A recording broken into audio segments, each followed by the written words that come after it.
Here's our Fred Olen Ray classic for the season. It's Glass Trap from 2005. There's a plant nursery, and someone gets turned into a skeleton by something that appears to be about waist high. No one sees this but us, of course, and then the nursery sends out its deliveries for the day, which includes a number of plants for a high-rise office building. It's the weekend, but there's still a random assortment of people in and out of the building, including C. Thomas Howell as a junior janitor, Stella Stevens as a bitchy boss. Think. Who will be the fresh new face to adorn the cover of our Fresh New Faces issue? Brad Pitt? Over. Johnny Depp? Weird. J-Lo? If her brains were in her ass, she'd be a genius. And a few other Fred Olen Ray regulars. The plants arrive, and did I say plants? I mean ants. Big ones. Somehow about 50 giant ants snuck in amongst the 6 plants that were delivered, and they start cutting the power, and then cutting the people.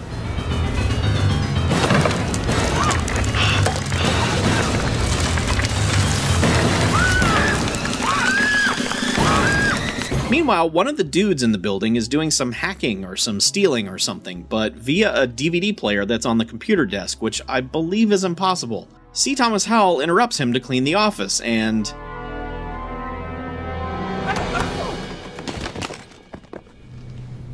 Guess you should have ducked. Oh man, I am so on board with this movie. My shoes. Oh, honestly, Sharon, how do you expect to get anywhere in life if you can't do everything in heels? Yeah, suck it, Jurassic World nitpickers. See if they like heavy metal trash.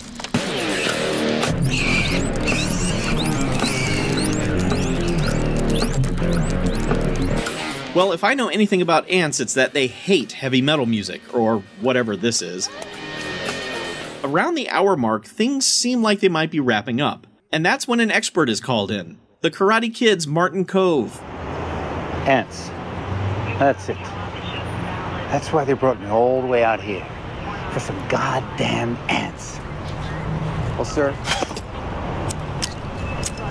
they're radioactive.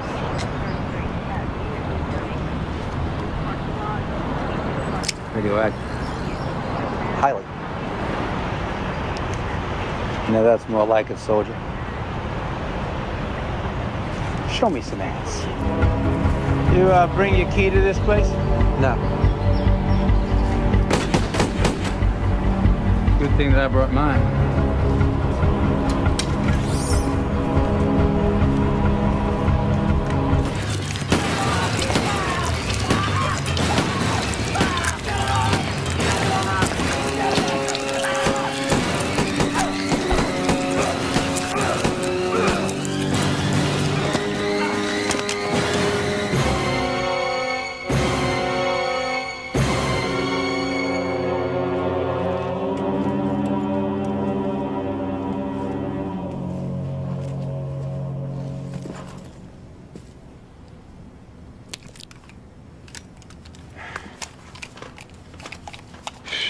Gentlemen, I believe we got a bug problem.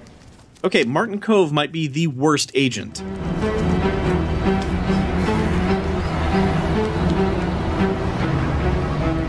Ladies and gentlemen, to absolute termination.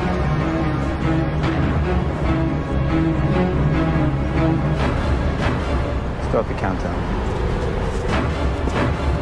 Cal! Staff photographer.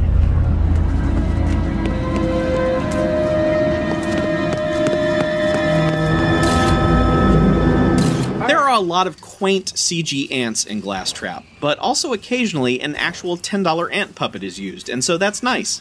I just wish it had a touch more budget, but as it stands, it's okay. If you've ever seen a Fred Olen Ray movie, you know what you're getting into. However, this one seems to go an extra step further with the goofy lines of dialogue, and those silly touches make it work. And now to make the dumb joke of the title of this video work, we move on to Black Swarm, which is sadly not the blaxploitation version of 1978's The Swarm that I was hoping for.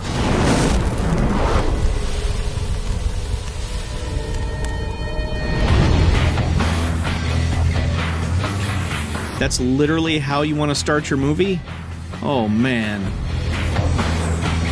Black Swarm begins proper as a girl and her mother move back to the small town where she grew up. And there needs to be an entire wiki devoted to how many low-budget horror and kids movies start with parents driving their small child from the city to their new home in bumblefuck nowhere. Okay, fine, the town is called Blackstone, which just makes me want to do Harry Blackstone impressions, but then I'd wear out the old man reference alarm. The movie is about genetically engineered wasps that inhabit your body and turn you into Vincent D'Onofrio from Men in Black. Mayor, blood.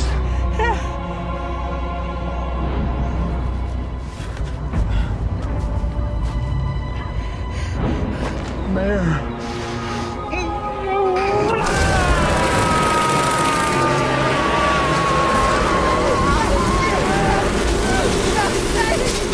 Oh look, it's Robert Englund, star of Python. He's playing the local town beekeeper. What, your town doesn't have one? I was going to be pretty disappointed if he didn't sick his hometown bees on the evil wasps in the finale of this thing. And guess what?